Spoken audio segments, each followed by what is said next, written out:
Hello, this is Green FPS, and today we'll be focusing on the A2 Flashhider. So as the name states, flash hider, it does hide the flash. It's been used for a while now, and different types of flash hiders we've used started back in the 1960s during the Vietnam War on the M16A1. Now these aren't the A2 flash hiders, these are the A1 flash hiders, and there were other variants of the flash hider as well.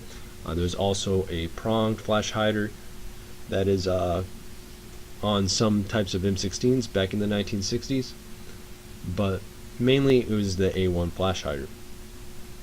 So with the A1 flash hider, it was all around for the flash to disperse pretty much 360 all around the flash hider. Later on, the A2 was developed, which was pretty much an A1.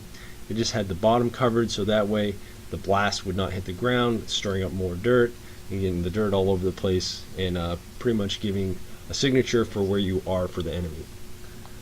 So with the A2, it's been used for a while. It does its job. It's a good flash hider. I like to use it. It keeps the muzzle down enough, and it as well hides the flash. So in my opinion, the A2 flash hider is just fine. I know everybody always tends to, even I'm guilty of it, get their rifle, take their flash hider off, and put a nice new one on there. I used to be more of a muzzle brake guy, but as a muzzle brake, it adds a lot of flash. It really helps with the recoil. This depends on what you need, but I do recommend, and I even use, the A2 flash hider. So thank you guys for watching. Have a nice day and stay safe.